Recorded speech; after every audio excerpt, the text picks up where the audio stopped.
সম্মানিত দর্শক শ্রোতা, পরম সৃষ্টিকর্তা যিনি অসীম দয়ালু, শুরু করছি তার নাম। আজকের বিষয়, হঠাৎ মার্কিন যুক্তরাষ্ট্রের প্রেসিডেন্ট ডোনাল্ড ট্রাম্প মার্কিন সেনাবাহিনীর ঊর্ধ্বতন ৩ সদস্য বিশিষ্ট কমিটি ঢাকায় পাঠিয়েছেন। তারা বাংলাদেশের আইন শৃঙ্খলার বিষয়ে সেনাবাহিনী, নৌবাহিনী, বিমান বাহিনী সহ ডক্টর ইউনূসের সাথে আলোচনা করবেন। সমসাময়িক যে বাংলাদেশের ভয়াবহ অবস্থা, সব দিক থেকে দেশের উগ্রবাদিত্ব এবং বিশৃঙ্খলার বিষয় নিয়ে এবং আরাকান বাহিনীদের বিষয় নিয়ে আলোচনা করবে। সে বিষয়ে আপনাদের সাথে সংক্ষেপে সারাংশ শেয়ার করছি। দেখেন, রীতিমতো আমরা দেখেছি ডোনাল্ড ট্রাম্প নিজেও নভেম্বর মাসে, অক্টোবর মাসে বলেছিলেন বাংলাদেশে সংখ্যালঘুদের উপরে নির্যাতন নিপীড়ন চালানো হচ্ছে, উগ্রবাদিত্ব কায়েম হচ্ছে, দেশে খেলাফতি কায়েম হচ্ছে, বিভিন্ন মতামত দিয়েছে। এমনকি আপনারা দেখেছেন যে ১৬ই মার্চ তুলসী গ্যাবার্ড অর্থাৎ মার্কিন যুক্তরাষ্ট্রের গোয়েন্দা ডিপার্টমেন্টের প্রধান, তিনি ২১টা রাষ্ট্রের গোয়েন্দা বিভাগের সাথে আলোচনা মত বিনিময় সভা করেছিলেন ইন্ডিয়াতে।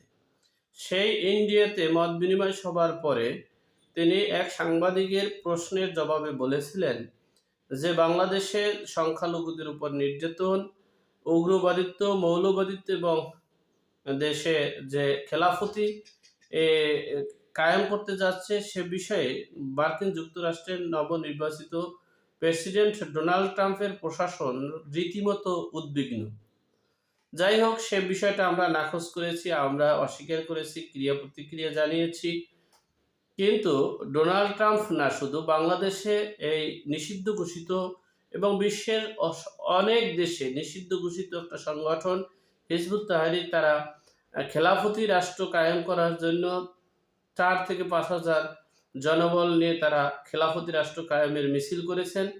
সেখানে সরকার কোনো পদক্ষেপ নেয় নাই বলতেই চলে, দৃষ্টান্তমূলক কোনো পদক্ষেপ নেয়নি বলতেই চলে। এমনকি এই ডক্টর মোহাম্মদ ইউনূসকে প্রশ্ন করেছিল এক সাংবাদিক যে হিজবুত তাহরীরা যে অবস্থান করেছে সে বিষয়ে আপনার কি মতামত, এবং তারা তো নিষিদ্ধ সংগঠন। তা এই ডক্টর মোহাম্মদ ইউনূস সে বিষয়টাকে এড়িয়ে তিনি এই কথার প্রশ্নের জবাব না দিয়ে তিনি অন্য কথা বলেছেন। তাহলে এখন এদেশের মানুষের, এদেশের জনগণের প্রশ্ন, তাহলে কি হিজবুত তাহরীর নিষিদ্ধ ঘোষিত সংগঠন নয়? তাহলে কি হিজবুত তাহরীর আন্তর্জাতিক সংগঠন নয়? আন্তর্জাতিক সংগঠন একটা স্বাধীন রাষ্ট্রে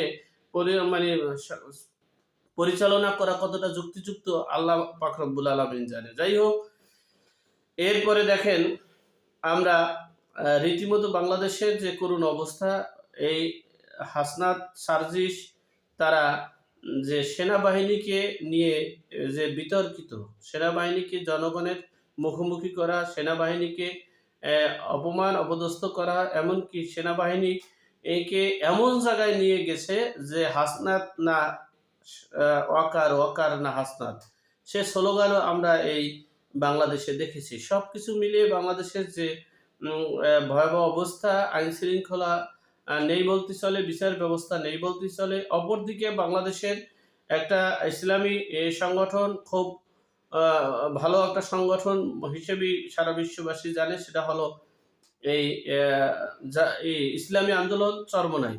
তারাও বলতেছে বাংলাদেশে কোনো বিচার ব্যবস্থা নেই, কোনো আইনের শাসন নেই, দেশে এক বিন্দু পরিমাণ কোনো ব্যক্তি নিরাপত্তায় বোধ করছে না।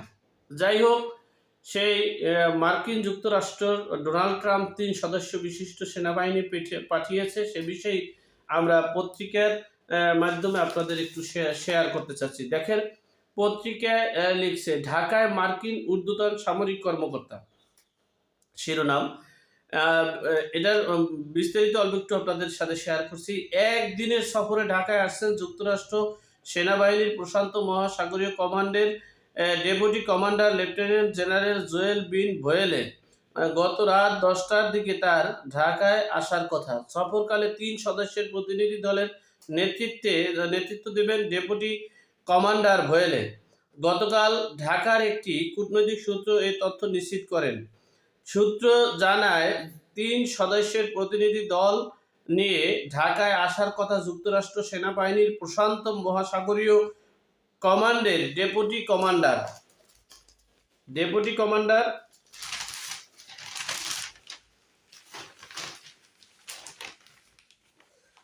লেফটেন্যান্ট জেনারেল জোয়েল বিন ভোয়েলের ঢাকা সফরকালে জেনারেল ভোয়েল অন্তর্বর্তী সরকারের প্রধান উপদেষ্টা ডক্টর মোহাম্মদ ইউনূসের সঙ্গে সাক্ষাৎ করবেন। এছাড়া বাংলাদেশ সেনাবাহিনীর ঊর্ধ্বতন কর্মকর্তাদের সঙ্গে বৈঠক করারও কথা রয়েছে তার। সফরকালে মার্কিন এই ঊর্ধ্বতন সামরিক কর্মকর্তা অস্থিতিশীল আঞ্চলিক ইস্যু নিয়ে আলোচনা করবেন। এই যে অস্থিতিশীল মানে স্থিতিশীল নয়, বাংলাদেশে এখন কোনো দিক থেকেই স্থিতিশীল নয়। এমনকি একটা অঞ্চল আছে অস্থিতিশীল অঞ্চল, সেই অঞ্চলটা বিষয়ে তারা কথা বলবেন। এরপরে হচ্ছে আলোচনায় গুরুত্ব পাবে মিয়ানমারের আরাকান আর্মি। এরপরে বাংলাদেশের জঙ্গি নিয়ন্ত্রণ।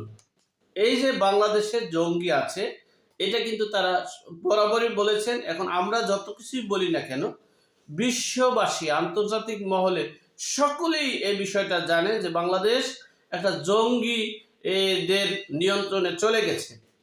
যাই হোক, জঙ্গি বিষয় নিয়ে কথা বলবেন। ও চীন ইস্যু। ঢাকার কূটনৈতিক মহলের দাবি, প্রধান উপদেষ্টার আসন্ন চীন সফরের আগে যুক্তরাষ্ট্রের ঊর্ধ্বতন সামরিক কর্মকর্তার বাংলাদেশ সফর বিশেষ তাৎপর্যপূর্ণ। এই যে চীন সফরে যেতে চেয়েছিলেন এই ডক্টর মোহাম্মদ ইউনূস 26শে মার্চ, অর্থাৎ এই স্বাধীনতা দিবস তিনি পালন করবে না। আমরা অনেক সময় অনেক সমালোচনার মাধ্যমে অনেক কিছু পেয়েছি। এরপরে দেখতেছে যে দেশের সার্বিক পরিস্থিতির দিক থেকে তিনি যদি থাকেন, তার গণতান্ত্রিক সংবিধান মতে তার এই 26শে মার্চ উদযাপন করতে হবে। এই জন্য তিনি ওই দিনটাই নির্ধারণ করেছেন 26শে মার্চ এই স্বাধীনতা দিবসেই তিনি চীন সফরে যাবেন। আর চীন সফরে যে দেশের একটা অস্থিতিশীল পরিবেশ হবে। এবং আপনাদের একটু স্মরণ করিয়ে দিই, 1971 সালের 25শে মার্চ যে কালো রাত পত্রিকায় এসেছে, সেই কালো রাতের দিনই কিন্তু এই যে অকারেন্স, সেই 25শে মার্চই কিন্তু এই যে মার্কিন প্রেসিডেন্ট ডোনাল্ড ট্রাম্প পাঠিয়েছেন সেনা বাহিনীর ঊর্ধ্বতন কর্মকর্তা, 3 সদস্য বিশিষ্ট কর্মকর্তা। যাই হোক, এরপরে আসেন আমাদের ঢাকার কূটনৈতিক মহলের দাবি, প্রধান উপদেষ্টা আসন্ন চীন সফরের আগে যুক্তরাষ্ট্রের ঊর্ধ্বতন সামরিক কর্মকর্তার বাংলাদেশ সফরে তাৎপর্যপূর্ণ। এ সফরে তিনি মিয়ানমারের রাখাইন রাজ্যের সঙ্গে বাংলাদেশের সীমান্ত প্রতিরক্ষা ব্যবস্থা জোরদার করার জন্য আলোচনা করতে পারেন। তাহলে আমরা বুঝতে পারলাম যে এই মার্কিন যুক্তরাষ্ট্রের যে 3 সদস্য বিশিষ্ট যে কমিটি, এই 3 সদস্য বিশিষ্ট সেনাবাহিনীর ঊর্ধ্বতন কর্মকর্তা আসবেন, তারা কিন্তু রীতিমতোই জানে এবং বুঝতে পারছে এবং সেই বিষয়ে আলোচনা করবে যে দেশটা জঙ্গি রাষ্ট্রে রূপান্তরিত আছে, জঙ্গিদের হাতে চলে গেছে, সেই জঙ্গি নিয়ন্ত্রণ করতে হবে। এরপরে উগ্রবাদিত্ব আছে, বিচার ব্যবস্থা নেই, ভঙ্গুর, এমনকি রাখাইন রাজ্যের সাথে যে বাংলাদেশ মিয়ানমারের যে ঝামেলা, সেগুলো বিষয় নিয়েও কথা বলবে। যাই হোক, এখন সর্বোপরি কথা হচ্ছে এই যুক্তরাষ্ট্রের এই সেনাবাহিনীর 3 সদস্যদের সফরে হয়তোবা আমাদের বাংলাদেশের পরিস্থিতি একটু ভালো উন্নতির দিকে ধাবিত হতে পারে। তবে আমরা আশাবাদী, এই সকলের কাছে বাংলাদেশের সেনা শাসন সহ এবং সকল আইন শৃঙ্খলা রক্ষাকারীর কাছে আমাদের একটা দাবি থাকবে, দেশে যে মানে দুর্বৃত্তায়ন চলছে, যে ট্যাগ দিয়ে, আওয়ামী লীগের ট্যাগ দিয়ে, ছাত্রলীগের ট্যাগ দিয়ে, স্বাধীনতার পক্ষশক্তির ট্যাগ দিয়ে, ভারতের দালাল ট্যাগ দিয়ে যে গ্রেপ্তার, লুটপাট, নৈরাজ্য, চাঁদাবাজি হচ্ছে, সেগুলোকে বন্ধ করার জন্য জোরালো অনুরোধ করছি। প্রতি বাংলাদেশের যে অপরাধ হচ্ছে, সেই অপরাধীকে বিচারের আওতায় এনে দেশে শান্তি শৃঙ্খলা ফিরিয়ে আনার জন্য আল্লাহ আমাদের সকলকে সঠিক জ্ঞান দান করার তৌফিক দান করুক। আমিন। আসসালামু আলাইকুম।